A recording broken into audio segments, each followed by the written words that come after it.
ጠበል ቤት ውስጥ ነው የሚቀመጠው ወይስ ውጪ ነው የሚቀመጠው? ጸሎቱን ሰምቶታል ማለት ነው። ምኑ? ውሃው ላይ ባለችው ጽርሐ አርያም ላይ የብርሃን መንበር አለ። እዚህም መንበሩ አለ። ጽርሐ አርያም ላይ ታቦት ዘዶር ታቦት አለ። የብርሃን ታቦተ ሕጉ አለ። ጽርሐ አርያም ላይ 7 የእሳት መጋረጃ አለ። እዚህም ታቦቱን የሚጋርድ ምን አለ? መጋረጃ አለ። ጽርሐ አርያም ላይ 4ቱ ጾርተ መንበር ኪሩቤል ሱራፌል አሉ። እዚህም በ4ቱ ማዕዘን የሚያገለግሉ ጳጳሳት ኤጲስቆጶሳት አሉ።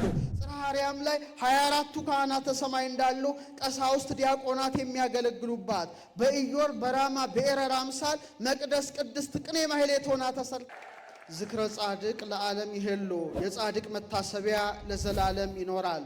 መዝሙር 111 ቁጥር 6 ነቢየ እግዚአብሔር ዳዊት የተናገረው ኃይለ ቃል ነው። ይህን ኃይለ ቃል መነሻ በማድረግ እግዚአብሔር መንፈስ ቅዱስ ምስጢሩን ጥበቡን በገለጠልን መጠን በተለይ ዛሬ የተሰበሰብነው የታላቁ ጻድቅ የአባታችንን የአቡነ ሐራ ድንግልን በዓል ለማክበር ነው። ሁለተኛ ደግሞ የታላቁ ሊቅ የማህሌታዊው የቅዱስ ያሬድ ዓመታዊ ክብረ በዓል ከመሆኑ የተነሳ በተለይ ከዓይነ ሞት የተሰወረበት ታላቅ በዓል ነውና የሁለቱንም ቅዱሳን ታሪክ እግዚአብሔር በፈቀደ መጠን እጥር ምጥን አድርገን እንማራለን። የምስጢር ባለቤት እግዚአብሔር አምላካችን እግዚአብሔር ንጉሳችን ምስጢሩን ጥበቡን ለሁላችን የሚግለጥልን የታላቁ ጻድቅ የአባታችን የአቡነ ሐራ ድንግል የሊቁ ማህሌታይ የቅዱስ ያሬድ ረድኤት በረከት በሁላችን ጸንቶ አድሮ ይኖር። እንግዲህ ስለ አባታችን ስለ አቡነ ሐራ ድንግል በተወሰነ መልኩ አጠር መጠን ያለ ትምህርት እንማራለን። ደግሞም እድለኞች ነን። ለመጀመሪያ ጊዜ የታላቁ ጻድቅ የአባታችን ሐራ ድንግል መታሰቢያ በዚች ቅድስት ቤተ ክርስቲያን ላይ በመሃል አዲስ አበባ ላይ በመከበሩ እድለኞች ነን። ክቡር አባታችን መላከ ስብሐት ጌታሁን፣ የደብሩ ካህናት፣ ምእመናትን ሁሉ እንኳን ደስ አላችሁ ለማለት እወዳለሁ። ጻድቁ አባታችን ታላቅ ዜና ገል ያላቸው ናቸው። በተለይ አባታቸው ዮሐንስ ይባላል። እናታቸው ወለተ ጊዮርጊስ ትባል ነበር። በጣም መልካም ነበሩ። እንደ ዘካርያስና እንደ ኤልሳቤጥ እንደ ሐናና እንደ ኢያቄም የሚዋደዱ የእግዚአብሔርን ሕግ የሚጠብቁ ባልና ሚስት ነበሩ። መልካም ዛፍ መልካም ፍሬን ያፈራልና 3 ወንዶች 3 ሴቶችን እግዚአብሔር አምላክ ካብራካቸው ሰጥቷቸዋል። ሆኖም ግን ታላቁ አባት ዳዊት ከ7ቱ ወንድሞቹ መካከል 8ኛ ሆኖ እንደተመረጠ አባታችን ሐራ ድንግል ለቅድስና ለንጽህና ለእግዚአብሔር አገልግሎት የተለየ አባት ሆኖ የተሰጣቸው ታላቅ ፍሬ ነበረ። ታላቁ ጻድቅ አባታችን ሐራ ድንግል በተጠመቁ ጊዜ በ40 ቀናቸው ስማቸው ሐራ ድንግል ተባሉ። ምን ማለት ነው? የድንግል ወታደር። እስቲ በሉ ድገሙት እስቲ። የድንግል ወታደር ማለት ነው። ምንድን ነው ይሄ? ስም ሰናይ እምቅባ መዓዛ ከመልካም ሽቱ መልካም ስም ይሻላል። በእውነት ስማቸውን ሆነው መስለው የተገኙ ጻድቅ ናቸው። ብዙዎቻችን ስማችን ከግብራችን ግብራችን ከስማችን በእጅጉ የተራራቀ ነው። ለምሳሌ አንድ ታሪክ ትዝ ይለኛል። እስክንድር የሚባል የመቄዶንያ ታላቅ ንጉሥ ነበረ። በጣም ጀግና ነበረ።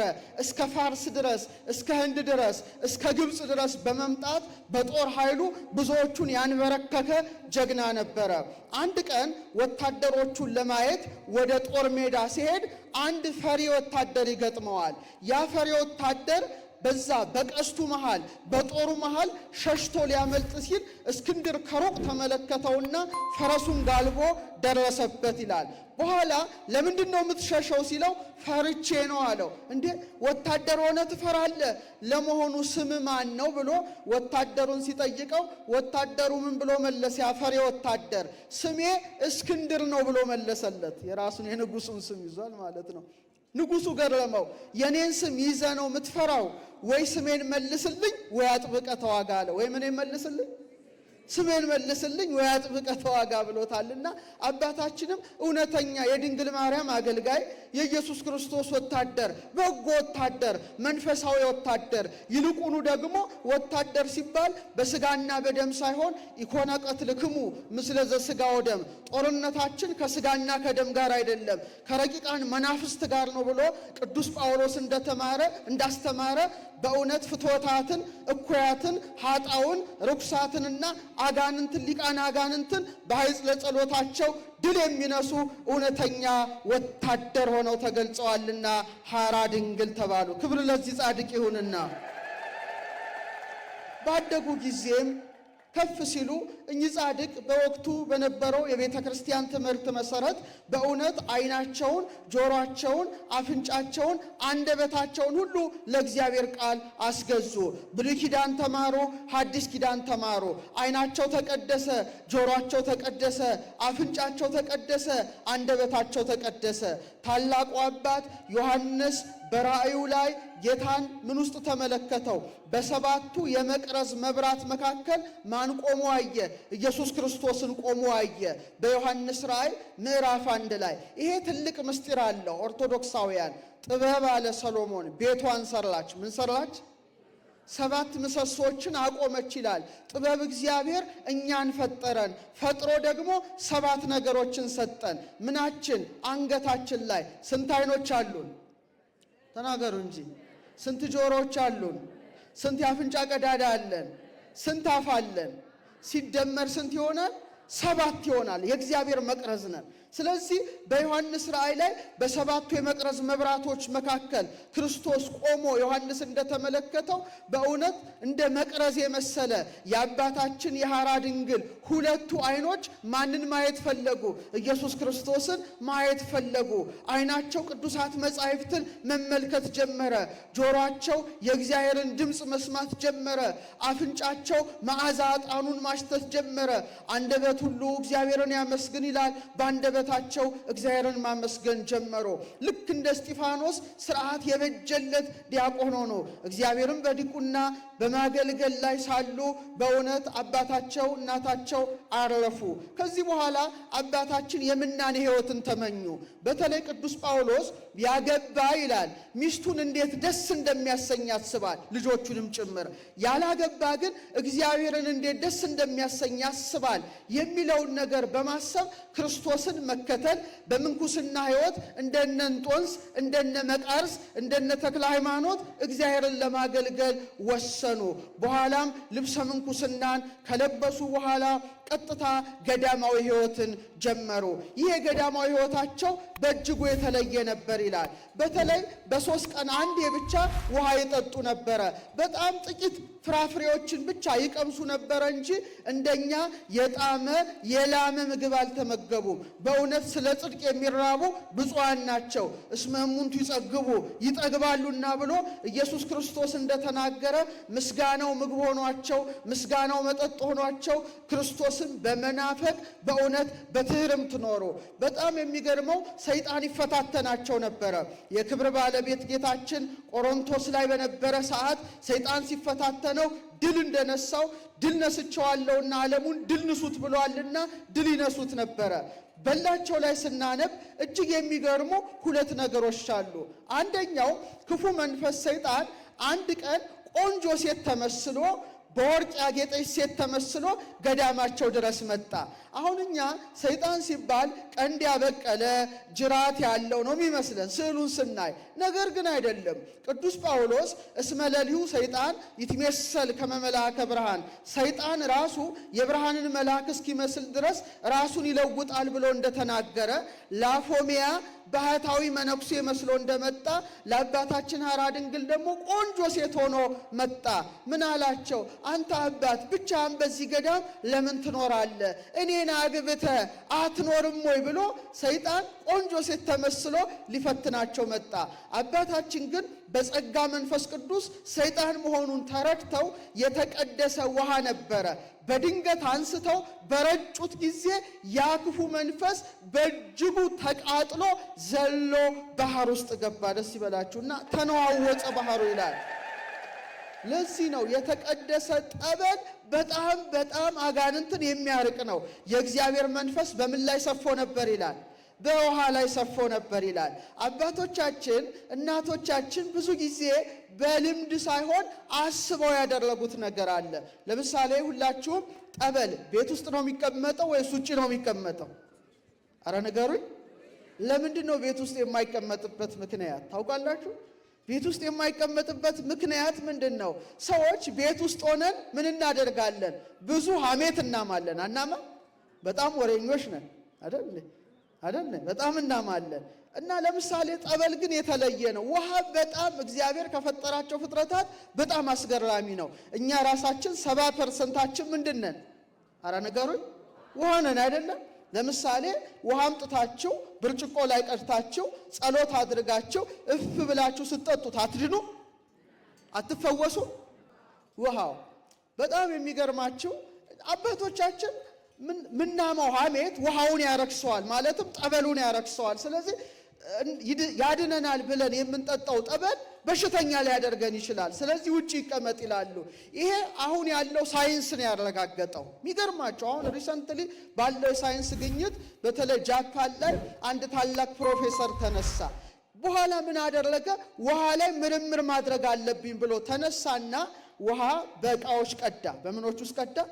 በብርጭቆዎች ውስጥ ቀዳ። ከቀዳ በኋላ ውሃው ላይ መለጠፍ ጀመረ፣ በጎ ቃልና መጥፎ ቃል። በጎ ቃል ምንድነው? እወድሃለሁ፣ አንተ ውሃ ፈውስነ፣ አንተ ውሃ መድኃኒትነ፣ አንተ ውሃ አመሰግንሃለሁ፣ አንተ ውሃ እወድሃለሁ፣ አንተ ውሃ ተስፋነ እያለ ይጽፋል። በደንብ አስተውሉ። ይሄ ሳይንሳዊ ጉዳይ ነው የምነግራችሁ። ከዛ በኋላ ደግሞ ሌላኛው ውሃ ጋር ሄድና አንተ ውሃ ደደብነ፣ አንተ ውሃ መጥፎነ፣ አንተ ውሃ በሽተኛ ነህ እያለ ይጽፋል። መጥፎ ቃልና ምን ጥሩ ቃል የሰማችሁ ነው። የምርቃት ቃልና የርግማን ቃል በሉት። ከዛ ውሃው ጋር ሄዱና አንተ ውሃ ጥሩ ነህ፣ አንተ ውሃ ጥሩ ነህ፣ አንተ ውሃ ጥሩ ነህ ይላሉ። ልክ እንደ ዳዊት መድገም። ከዛ አንዱ ጋር ውሃ ጋር ሄዱና ሳይንቲስቶች እኮ ናቸው፣ አንተ ውሃ መጥፎ ነህ፣ አንተ ውሃ መጥፎ ነህ ይሉታል። በኋላ ከጥቂት ጊዜ በኋላ ይሄንን ያደረጉትን ውሃ ያወጡና አቀዝቅዘው ሲያዩት በመሳሪያ ጥሩ ቃል የተነገረበት ውሃ እጅግ የሚያምር ቅርጽ ሰጥቶ ምን ሰጥቶ ቅርጽ ሰጥቶ ተገኘ። እውነተኛ ነገር ነው የምነግራችሁ። የስድብ ቃል የተነገረበት ውሃ ደግሞ በጣም አስፈሪ ቅርጽ ሰጥቶ ተገኘ። በ24 ሰዓት ውስጥ ፍርክስክሱ ወጣ። አይገርምም? የሰው ቃል ውሃውን ምን አደረገው ማለት ነው? ለወጠው ማለት ነው። የሰው ቃል ውሃውን ምን አደረገው ማለት ነው?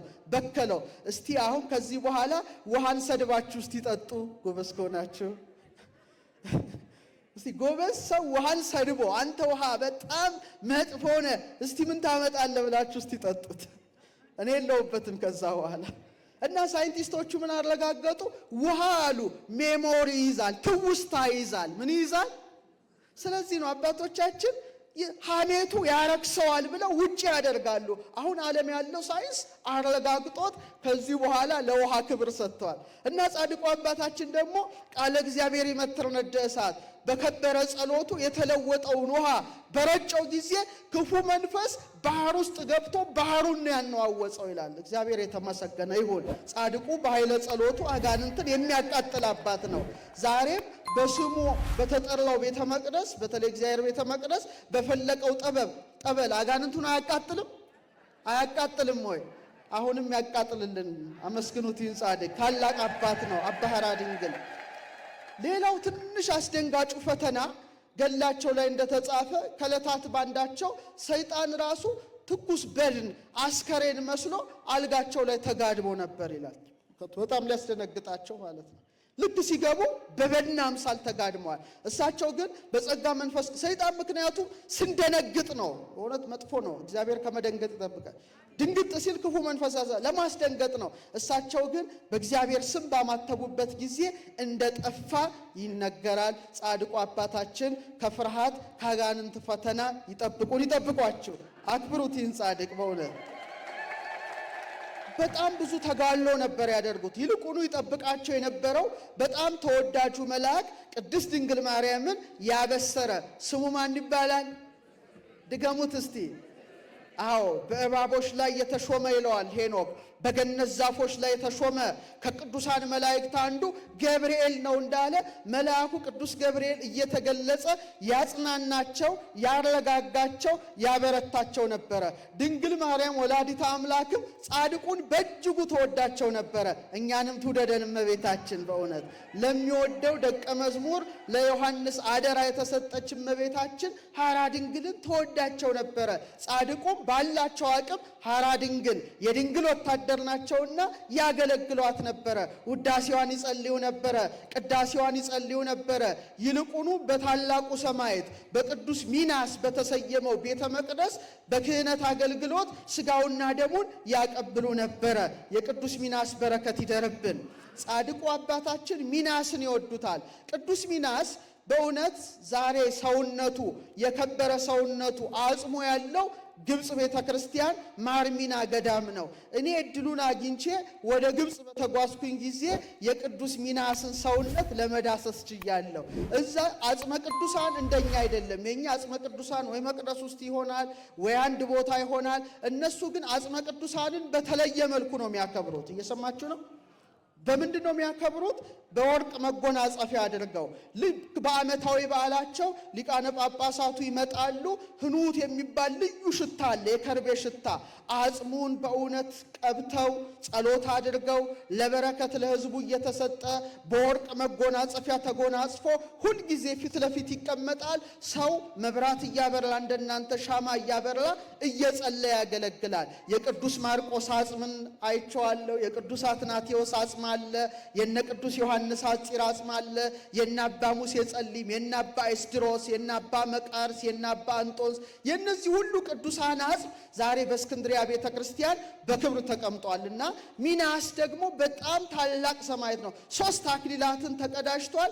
ጻድቁ አባታችንም በሚናስ ቤተ ክርስቲያን ያገለግሉና ቅዱስ ሚናስን ይማጸኑ የነበሩ አባት ነበሩ። የቅዱስ ሚናስ በረከት ይደርብን። አክብሯቸው እኚህን ጻድቅ በእውነት በብዙ ተጋድሎ ልዑል እግዚአብሔርን ካገለገሉ በኋላ በመጨረሻም ጥር 11 የጌታችን የመድኃኒታችን የኢየሱስ ክርስቶስ በዓለ ጥምቀቱ በሚታሰብበት ታላቅ ዕለት ማለት ነው።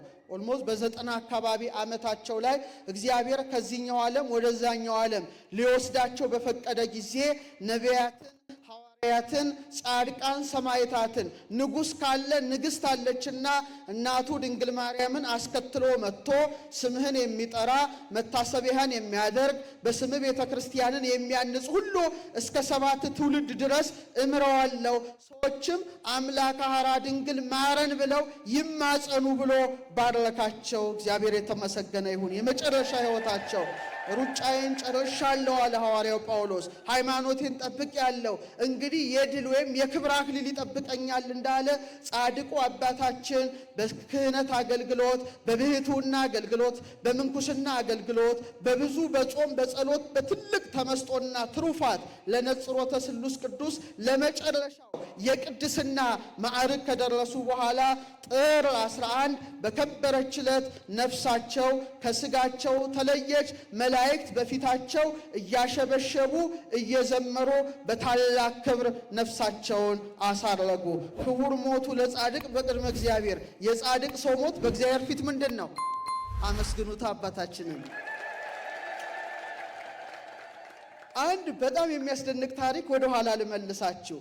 አንድ አላዊ ንጉሥ አላዊ ሰው ሽፍታ ተነስቶ ብዙ ቦታዎችን ያቃጥል ነበር፣ እሳቸው በነበሩበት ገዳም አካባቢ እና የአላዊ ንጉሥ ብዙ መንደሮችን እያቃጠለ ሽፍታ ነው እያነደደ ሲመጣ ልክ ገዳማቸው ደረሰ። ዛሬ እችን ገዳም አነዳታለሁ አቃጥላታለሁ ብሎ ሲጠጋ ይላል የጻድቁ ዜና ገል አባታችን ተመለከቱት። የአባታችን ሕይወትና የነቢዩ ኤልሳ ሕይወት ይመሳሰላል። የማን ሕይወት? የማን ሕይወት? የነቢዩ ኤልሳ። ነቢዩ ኤልሳ በጣም ብቃት ስለነበረው እስራኤል ተቀምጦ ሶሪያ የሚመከረውን ምክር ያይ ነበረ። እንዴት አይነት አይን ነው ባካችሁ! የነፍስ አይኑ በርቶለታል። እና ለእስራኤል ንጉሥ ይነግረዋል። ኧረ አደገኞች ሰዎች አሉ፣ ተጠንቀቅ ይለዋል። እና ብዙ ጊዜ የሶርያው ንጉሥ የመከረው ምክር ሲከሽፈያል። ምንድነው ይላል። አይ አንድ ነቢይ አለ። ማን ነው ስሙ? ኤልሳ ይባላል። የት ነው ያለው? እስራኤል። በሉ አለና ጦር ሰራዊቱን አንዴ አጅቦ ይዛቸው አምጡልኝ ብሎ ብዙ ወታደሮችን ወደ ኤልሳ ሰደደ። ተመሳሳይ መልኩ ይህን ገዳም ለመቃጠል የአላዊ ጦር ሰራዊቱን እንደሰደደ ማለት ነው። በኋላ ደቀ መዝሙሩ ሲወጣ የሶርያ ወታደሮች ዙሪያውን ከበዋል። ደነገጠ። እረ አባታችን ተከበናል፣ ብዙ ጦር ሰራዊት አለ አለው። እነሱ ጋር ካሉት እኛ ጋር ያሉት ይበልጣሉ ይለዋል። አይገርምም? ከዛ በኋላ ግራ ሲገባው እግዚአብሔር የብላቴናውን አይኖች ክፈት ብሎ ጸለየ። የምኑን አይኖች? ይሄ ማለት ትልቅ ምስጢር ነው። እግዚአብሔርም የብላቴናውን አይኖች ከፈተ ይላል። እግዚአብሔር አይናችን ይክፈትልን። እስመ ለጠቢብ አዕይንቲሁ ዲበ ርእሱ ሰሎሞን ነው። የጠቢብ አይኖቹ አለ ራሱ ላይ ናቸው። የሚከፈት አይን አለ። የኛ አይን እንኳን ተከፍቷል ብዬ አላምንም። ግን 7 አይኖች አሉ። ስንት አይኖች አሉ? ድገሙት እስቲ። ልክ እንደ መቅረዙ 7 አይኖች። እነዚህ አይኖቻችሁ ከተከፈቱ በእሳቱ ላይ የእሳት ፈረሶች ዙሪያውን በተመለከተ ያን ጊዜ እግዚአብሔር አምላክ የወታደሮቹን አይን እንዲያቀርብ ኤልሳ ጸለየ። ወዲያው አይናቸው ምን ሆነ? ተሸፈነ። እየሚያወርሱ ለእስራኤል ንጉሥ ሰጥቷቸዋል። ወደ እግዚአብሔር ሲል በድጓይ ሆነ የእግዚአብሔር መልአክ ሰይፉን መልሶ እነዛ ክፉ ኃይሎች ገዳሙ ሊያቃጥሉ የነበሩትን አድርጓቸዋልና እግዚአብሔር የተመሰገነ ነው። ቅዱስ ሚካኤል ሰይፉን በሰማይ ድልጭ አድርጎ ወዲያሳይ 185,000 የሰማይ ወታደሮችን በለገፉ። ዛሬ የእግዚአብሔር መልአክ የአባታችንን ገዳም ጠብቆ ተገለጠ። አሁን ገዳሙ ሁሉ በመላእክት የተጠበቀ ነው። ደስ ይላችኋል። ይህንን ደግሞ የጻድቁ አባታችን በእጅጉ ይታወቁበት የመቃብራቸው አንገት በጣም በይዋሉት ነው። አይደል? አልፋቸው ደግሞ በላይ ነው። የጌታችን መድኃኒታችን ኢየሱስ ክርስቶስ ምን አድርጓል? ምሳሌ ግንባር ብቻ ያለው ሰው መጣ። በኋላ ደቀ መዛሙርቱ ደነገጡ። ያነሱ አይዋሉ ምን ነው? ይህን ሰው ዘመኖች አለቁ በራሳቸው ቢሆን እሱ ዘመኖቹ አንዳንድ ሰዓቶ ሳይሆን የክንያት ኮረሱ ላይ ገለጥ ነው በማለት ምራቁ መሬተናደረግ ትንፋ ያለች ማለት ነው። ከዛ ምሳሌዋ ጭቃዛይዋ ከዛ ልክ እንደ ብልጭ ነዳሪ የአይነው ያስቆጠራል። በሰው መቀመጫ ተጥንተል ሆይ ተጨምቀናል። ልክ ከቋንቋ ሲወጣ ጽያ አበቦች አይቱ አይቶ በቁርጣቸው ቢፈለግን አይኑ ያጅቷል። ታላቅ የካችን ጣዕም ነው። እና ለቅዱሳን ዛሬ ባረከት ያርኩት እንቁጡ ዚያን ቢያለ ቁመቆለ ነው። እንቁጡ ዚያን ቢያለ ከዘገራለ ታላቅ ታምር እንደራይ ሆነ። ከዛ ለቢትር ያንቺ ያገለኛች እና ለተቃዋለ አይኑ አይደለም። አይኑ ላንተ በላንተ ነው። አይባለሽ ማባላስ ወንድ ነው ያ ታከለ ማለት ነው። ከዚህ ነው ያለ አንዱ ያ ቢናት ዘደረ ሰው ያው ቆያ አይነ ጭማለ ሌላኛው ላይ ያጠፋች አይነ ያበራ እሱ ግን አይን በሚያጠፋ በጭማ አይን ፈከረ ወንሳና ብሰሩ ሳጋት ኤልሳዕ ባላንቺ የተቀበረበት ቦታ አስማ ያደረገበት ቦታ አለቃው አንዱ መልኩ አስፋይ ነው። እዛ ላይ ስትሆን ይላል ብሎ የሞተው ተነሳ። የማናት ሲላማ የኤልሳዕ ነው ሲላማ እግዚአብሔር ይመስገን። ኤልሳዕ ነው በሕይወት እያለ ለማን ይባል ይሰራው ወደ ምዳለ ሁለት ባቆ አንተስለኛ ተብሎ ከይወጣው አፈር ንዕማን በሁለት በቅሎ ጭኖ ሀገሩ ሶርያን የሄደው አፈር የተቀደሰ ነው አይደል እንዴ? አይደል እንዴ ኦርቶዶክሳውያን? ስለዚህ በጻድቁ እምነት ብዙዎች ተፈውሰዋል፣ አይናቸው በርተዋል፣ ሽባዎች ተተርትረዋል፣ ታላላቅ በሽታ ያለባቸው ሁሉ ተበሽታቸው ነፃ ወጥተዋል። አምላከ ሐራ ድንግል የተመሰገነ ይሁን። አክብሩት ይህን ጻድቅ። ስለዚህ እዚህ ቦታም በሚሰጠው በዚህ በረከት ብዙዎች ሕሙማን እንደሚፈወሱ እምነት አለኝ፣ ተስፋ አለኝ። አባ ሐራ ድንግል በዚህ ታላቅ ቃል ኪዳን የተሰጣቸው አባት ናቸው። ብዙዎች ብዙ ቃል ኪዳን ተሰጥቷቸዋል። ለምሳሌ እኔ ያለሁበት ቀበና መድኃኔዓለም አቡነ እስትንፋሰ ክርስቶስ ጽላታቸው አለ። አሁን እሳቸው የተሰጣቸው ቃል ኪዳን ብዙ መካናት ልጅ እንዲያገኙ ነው። እውነት ለመናገር ወር በገባ በ9 እናቶች መካን ሆነው ልጅ ያላገኙ 10 ዓመት 10 ምናምን ዓመት በትዳር ኖረው ልጅ ያላገኙ ሴቶች ገላቸውን አዝለው በዓመቱ ልጅ ተሸክመው ሁሌ ይመጣሉና ሁሌ ምስክርነቱ ይነገራል። አባታችን ሐራ ድንግል ደግሞ ከመቃብሩ ባለው አፈር ታላቅ ገቢረ ተአምራትን የሚሰራ ነውና ያ በረከት በዚህ ይደር። አመስግኑት እግዚአብሔርን። በመጨረሻም በእውነት ዛሬ ስሙን ባናነሳ እጅግ እናዝናለን።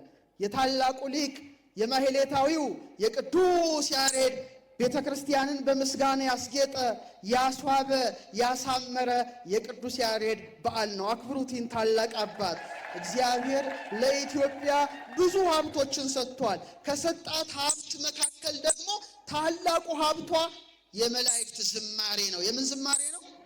የትም ቦታ ብትሄዱ ፕላኔቷን ብታስሱ አርያማዊ ዝማሬን ቀድቶ ወደ ምድር ያመጣ ያሬድን ከኢትዮጵያ ውጪ አታገኙትም። ይህ ታላቅ አባት ነው። በእውነት በ505 ዓመተ ምህረት የተገኘ አባቱ አብዩድ የሚባሉ ወይም ይስሐቅ እናቱ ክርስቲና ወይም ታውክልያ የሚባሉ ነበሩ። በእውነት ቅዱስ ያሬድ አክሱም በነበረ ሰዓት 7 ዓመት ሲሆነው እንደ ማንኛውም ሕፃን ትምህርት ቤት ገባ። ነገር ግን ትምህርትን መማር አልቻለም። በተለይ አጎቱ የአክሱም ገበዝ የነበረው ጌዲዮን ይገርፈው ነበረ።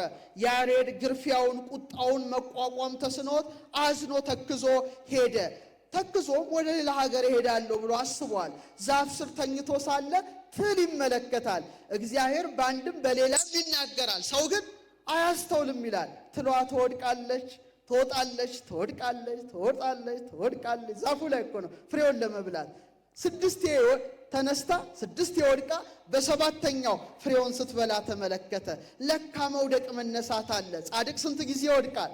7 ጊዜ ይወድቃል፣ 7 ጊዜ ይነሳል እንዳለ በእውነት ሄዶ አጎቱ ጋር ተጸጽቻለሁ ትምህርቱን አስተምረኝ በማለት መዝሙረ ዳዊቱን ጀመረ። ዕለት ዕለት ግን አክሱም ጽዮን ቤተ ክርስቲያን እየሄደ ድንግል ማርያምን ይማጸናት ነበር። ረድኤቷ በረከቷ ይደረብን። የአምላክ እናት ድንግል ማርያም አማልጅኝ፣ ዕውቀትንም አሰጭኝ እያለ ይማጸን ነበረ። ከዕለታት ባንዳቸው ወርኃ ኅዳር አካባቢ ነው ቅዱስ ያሬድ አጋጣሚ በነበረበት ስፍራ እግዚአብሔር ታላቅ ምስጋናን ለኢትዮጵያ ሊሰጥ በያሬድ በኩል ሊያስተላልፍ ጊዜው ሰዓቱ ደርሷልና ከኤዶም ገነት 3 አዕዋፍን ላከለት። ስንት አዕዋፍን? በግዕዝ በዕዝል በአራራይ አምሳል ማለት ነው። ቀና ብሎ ሲመለከታቸው መልካቸው ያበራል። ምን አሉት? በሰው ልሳኔ በለዓም የበለዓም አህያ እንደተናገረች ማለት ነው። ያሬድ አንተን የተሸከመች ማኅፀን ንዕድ ክብርት ናት፣ አንተንም ያጠባሽ ጡት ንዕድ ክብርት ናት። እግዚአብሔር አምላክ ሰማያዊውን ዝማሬ ሊገልጥልህ ከኤዶም ገነት ልኮናል ባሉት ጊዜ ቀና ብሎ ሲመለከት በእግዚአብሔር ዙፋን ፊት መላእክት ተሰልፈው ልዩ በሆነ ዝማሬ እግዚአብሔርን ሲያመሰግኑ አየ፣ ተመለከተ። ክብር ለዚህ ጻድቅ በእውነት እና በግዕዝ በዕዝል በአራራይ በሦስቱ ጽዋትወ ዜማ ልክ ማለትም በአብ በወልድ በመንፈስ ቅዱስ ምሳሌ ነው። ያን ሰማያዊ ዝማሬ ሲቀዳ ያን ሰማያዊ ዝማሬ ሲሰማ እግዚአብሔርም ያን ሰማያዊ ዝማሬ በልቡናው ላይ ሲቀርጽበት ቆይቶ ተመለሰ ቅዱስ ያሬድ። ከዛ በኋላ ሙራደ ቃል የምትባል ቦታ አለች። ለመጀመሪያ ጊዜ በግዕዝ ሃሌሉያ ለአብ፣ ሃሌሉያ ለወልድ፣ ሃሌሉያ ለመንፈስ ቅዱስ፣ ለአብ ምስጋና ይሁን፣ ለወልድ ምስጋና ይሁን፣ ለመንፈስ ቅዱስ ምስጋና ይሁን። ቀዳሚሃ ለጽዮን ሰማየ ሳረረ ወበዳግም አርአዮ ለሙሴ ዘከመ ይገብር ግብራ ለደብተራ። ከጽዮን አስቀድሞ ሰማይን ፈጠረ፣ ዳግመኛ ለሙሴ የድንኳኗን ሥራ አሳየው ብሎ ዘመረ። ክብር ለቅዱስ ያሬድ። ዘመረ፣ አመሰገነ። አዎ ጽዮን ያላት ቤተ ክርስቲያን እኮ ናት። ጽዮን ያላት ምንድን ናት? ከጽዮን አስቀድሞ አለ ሰማይን ፈጠረ። ምን ማለት ነው? ምሳሌዋን ሰማይ ላይ አኖረች። ቤተ ክርስቲያን ሰማያዊት ናት። ተመልከቱ። ልክ እንደ ጽርሐ አርያም ናት ቤተ ክርስቲያን ትትመሰል በጽርሐ አርያም ዘላይሉ ላይ ባለችው ጽርሐ አርያም። ጽርሐ አርያም ላይ የብርሃን መንበር አለ፣ እዚህም መንበሩ አለ። ጽርሐ አርያም ላይ ታቦት ዘዶር ታቦት አለ፣ የብርሃን ታቦት ታቦተ ሕጉ አለ። ጽርሐ አርያም ላይ 7 የእሳት መጋረጃ አለ፣ እዚህም ታቦቱን የሚጋርድ ምን አለ? መጋረጃ አለ። ጽርሐ አርያም ላይ 4ቱ ጾርተ መንበር ኪሩቤል ሱራፌል አሉ፣ እዚህም በ4ቱ ማዕዝን የሚያገለግሉ ጳጳሳት ኤጲስቆጶሳት አሉ። ጽርሐ አርያም ላይ 24ቱ ካህናተ ሰማይ እንዳሉ ቀሳውስት ዲያቆናት የሚያገለግሉባት በኢዮር በራማ በኤረር አምሳል መቅደስ ቅድስት ቅኔ ማህሌት ሆና ተሰርታለችና ከጽዮን አስቀድሞ ሰማይን ፈጠረ። እንኳኗን ስራ አሰራሯን አሳየው ሲና ተራራ ላይ አውጥቶ ብሎ ያሬድ ዘመረ። ልልበልለት ይናባት በጣም ዝማሬውን ምን አለው? አርያም እስቲ በሉ ድገሙት እስቲ።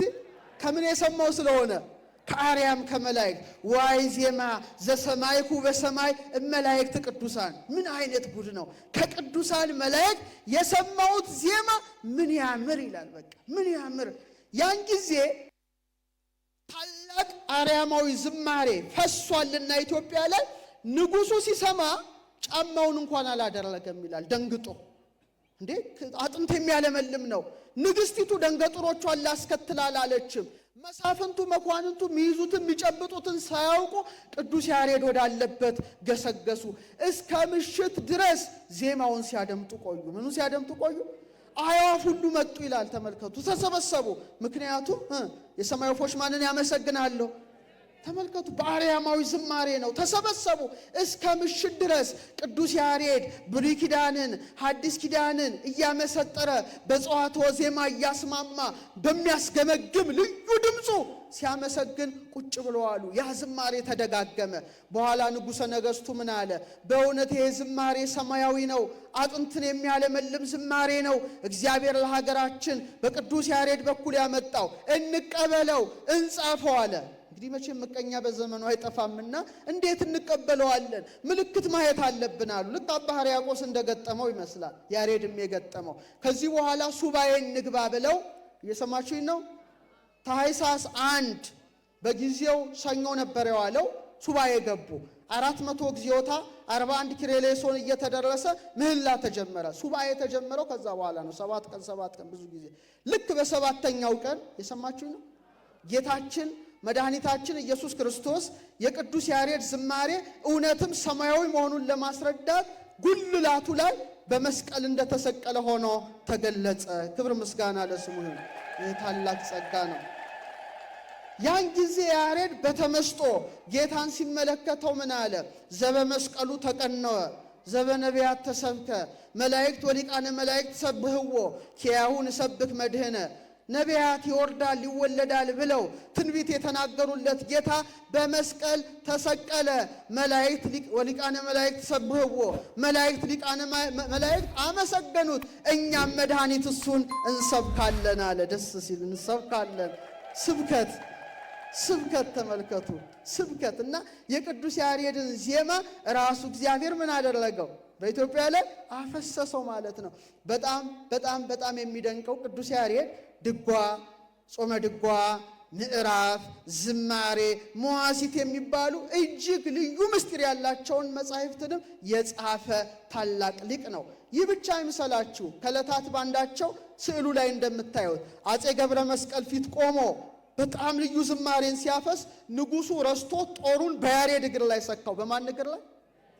ያሬድ ደሙ ፈሰሰ። ያሬድ እኮ አይታወቀውም፣ ደሙ እየፈሰሰ ወጊውም ተወጊውም አይታወቅም። በመጨረሻ ከዝማሬው ከተመስጦ ሲመለስ ደሙ እየፈሰሰ ነው። ንጉሡ ደነገጠ። በስህተት ነው የወጋው ያሬድ።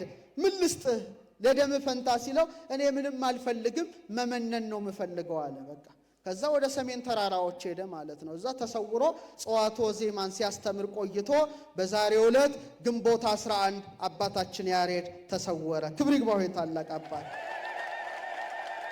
ድሮ እንደዚህ አይነት ዝማሬ የለም እኮ። ልክ እንደ መዝሙረ ዳዊት እንደ ድጋም እንደ ውርድ ንባብ ነው ስቅለት ላይ እንደምናነበው። በኋላ ግን ከያሬድ በኋላ ቤተ ክርስቲያን በቅዱስ ያሬድ ዜማ አጌጠች፣ ተሸለመች፣ ተዋበች። በመጨረሻም ቅዱስ ያሬድን ሳነሳ በዓይኑ ክርስቶስን ተመልክቷል። ቅድም እንዳያችሁት ወደ ሰማያት ተነጥቆ ዝማሬን አምጥቷል። ሶስተኛ ድንግል ማርያምን አይቷል። ክብር ይግባት እናታችን ወላዲተ አምላክ። ይህ መጨረሻ ነው። በ5 ደቂቃ ትምህርቴን ልጨርሰው። ማይኪራ በምትባል ቦታ ተቀምጦ ያሬድ ጸዋትወ ዜማ ያስተምራል እና ከዕለታት ባንዳቸው ድንግል ማርያም ቅዱስ ኤፍሬምን ከሶርያ አባ ሕርያቆስን ብህንሳዊውን ማለት ነው በአካለ ነፍስ አመጣችና የብርሃን ዙፋን ተዘርግቶ የብርሃን ምንጻፍ ተነጽፎ የአምላክ እናት ቁጭ አለች። ምን አለች? ኤፍሬምን ኤፍሬም አለች ውዳሴን፣ ሕርያቆስ ቅዳሴን ለማን ንገሩት? አረ ንገሩኝ፣ ያዟችሁ ለያሬድ ንገሩኝ። ቅዱስ ያሬድ በዝማሬው በጣዕመ ዝማሬው ሲያመሰግነኝ መስማት እፈልጋለሁ። አይገርምም? እመቤታችን እንኳን መስማት የፈለገችው ዝማሬ ነው። ከዛ ኤፍሬም ውዳሴውን ይነግረዋል፣ አባ ሕርያቆስ ቅዳሴውን ይነግረዋል። ቅዱስ ያሬድ በጸዋትወ ዜማ እያስማማ ድንግል ማርያምን አመሰገነ። ደስ ይላል እና በጣም እመቤታችንን ይወዳል እና የቅዱስ ያሬድ ጸዋትወ ዜማ መካከል እስቲ 1 2 3ቱን ስለ እመቤታችን የተናገረውን ልንገራችሁ። ትፈልጋላችሁ? በጣም ያስደስታል። ለምሳሌ ስለ መዓዛዋ በጣም ይደንቃል። ውበቷን ሲገልጥ ምን ይላል? ነጽሩ ሊተ ድንግል ህትምተ መዓዛ አፉ ኃይጼኑ ፍረተ። እስቲ ያፏ መዓዛ በሉ እስቲ። ኧረ አይሰማም። እንደ ሽቱ የሚያውድ የታተመች አዳራሽ ድንግልን ተመልከቱልኝ። ተመልከቱ፣ የአፏ መዓዛ እንደ ሽቱ የሚያውድ ይላል። አይቷታላ ማይኪራ ላይ እንደገና ምን ይላል? ድጓው ላይ እምነ ፀሐይ ያቢ ብርሃና፣ ብርሃኗ ከፀሐይ ብርሃን ይበልጣል። ደስ አይልም? ከምን ብርሃን? ከፀሐይ ብርሃን። አንቀጻ ድህንኦ አልባቲ ሙስና፣ ነውር ነቀፋ የሌለባት የድህነት ደጃፍ ናት። በክብር ወበስብሐት ስርግውስና፣ ውበቷ ደምግባቷ ያጌጠ በክብር የተሸለመ ነው። አማን በአማን መሶብ ዘመና፣ እውነት በእውነት መና ኢየሱስ ክርስቶስን የተሸከመች ድንግል ማርያም መሶበ ወርቅ ናት አለ ያሬድ። መሶበ ወርቅ ናት። ሌላ ማስታወሰው ምን ይላል? እግዝእቴ እመቤቴ ማለቱ ነው። ለቃል መዝገቡ፣ የቃል ምኑ ነሽ አለ? መዝገቡ ነሽ አለ። ለፀሐይ ለህቡ፣ የፀሐይ ደግሞ ሙቀቷ ነሽ። ለወር ክበቡ፣ የጨረቃ ደግሞ ክቧ ነሽ አለ። ምኗ ነሽ? ሙሉዋ ጨረቃ ይታቻታል አይደል? ሙሉዋ ጨረቃ ክበቧ ነሽ አለ። ደስ የምትል ደማቋ። የፀሐይ ደግሞ ምኗ ነሽ አለ? ሙቀቷ። እስቲ በሉ ድገሙት እስቲ። አዎ እንደ ፀሐይ የሞቀ እንደ ጨረቃ የደመቀ ምን አላት? ንጽህና ቅድስና አላት። መኑ ይእቲ ዛቲ እንተ ትሄውስ ከመጎ ሰናየት ከመወር ወብሬት ከመፀሐይ ብሎ ሰሎሞን እንደመሰከረ። ከዛ በኋላ ፍሬ ዚአኪ ለበሉ፣ ያንቺን ፍሬ የበሉ አለ ይጠቡ አለ። ይጠብቡ እንደማለት ነው።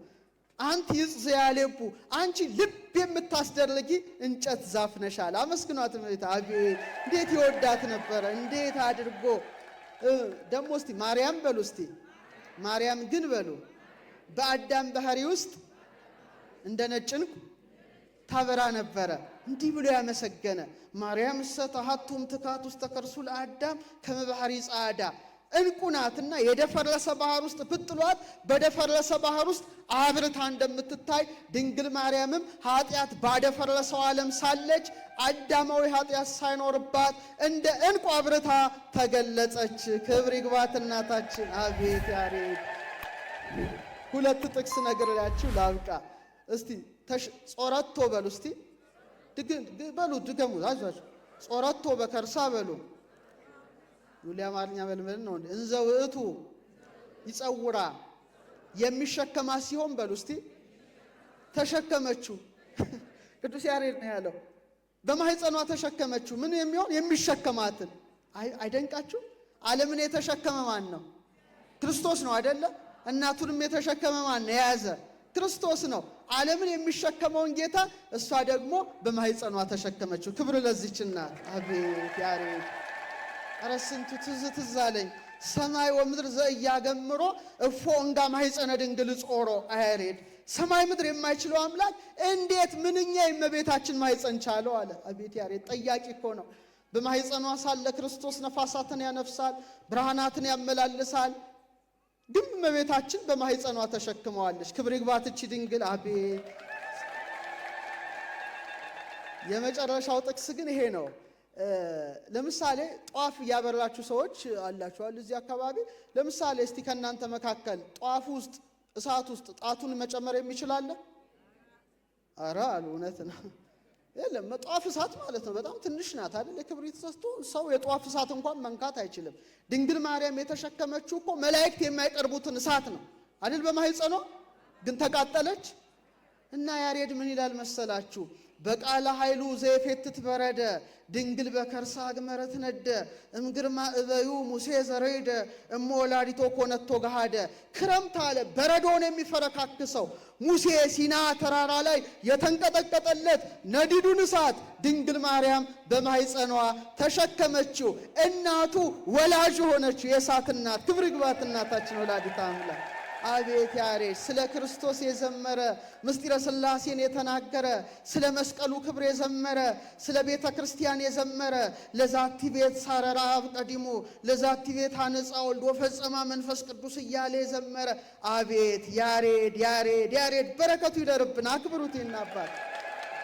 እኛ ግን ውለታ ቢሶች ውለታ ቢሶች ነን። በጣም ውለታ ቢሶች ነን።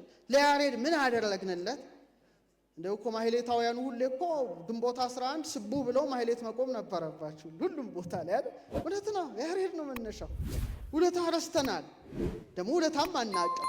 እኔ አሁን ያሬድ ትምህርት ቤት የሚል አለ ሙዚቃ ቅዱስም አይልም። ለምንድን ነው ቅዱስ የሚል? ቅዱስ ያሬድ ነው እንጂ ባሊ እንኳን ምን አለው ንገሩኝ። ማንጠልጠያ ያለው ቅዱስ ያሬድ። ቅዱስ ማለት ሁሉ እናፍራለን እኮ እኛ በጣም እኮ ተበላሽተናል። ለምሳሌ አሜሪካ ሀያል ሀገር እንደሆነች ታውቃላችሁ። በስልጣኔውም በምኑም አሜሪካ ብትሄዱ ካሊፎርኒያ እንዳለ ከተማው ማለት ይቻላል በቅዱሳን ስም ነው የተሰየመው። በማን ስም ነው? ሳንታ ባርባራ የሚባል ከተማ አለ። የቅድስት በርባራ ከተማ ማለት ነው። ሳን አንቶኒዮ፣ ሳን ማለት ሴንት ቅዱስ ማለት ነው። የቅዱስ እንጦንስ ከተማ። ሳንዲያጎ ማለት የቅዱስ ያዕቆብ ከተማ። ሳንታ ራፋኤል የቅዱስ ሩፋኤል ከተማ። እኛ እኮ የቅዱስ ያሬድ ከተማ የለንም። የቅዱስ ያሬድ ከተማ እኮ ሊሰየምለት ይገባል። ብዙ ቤተ ክርስቲያን በስሙ ሊሰራ ይገባል። ብዙ ላይብረሪዎች፣ ቤተ መጻሕፍት፣ ብዙ የአብነት ትምህርት ቤቶች፣ ብዙ ዩኒቨርሲቲዎች ይሰራ ነበረ። ግን ምን ዋጋ አለው? ተኝተናለኝ፣ አንቀላፍተናል። እግዚአብሔር ከእንቅልፍ ይቀስቅሰን። በእውነት ጠልቀን መጨረሻ እንቅልፍ ውስጥ ነን።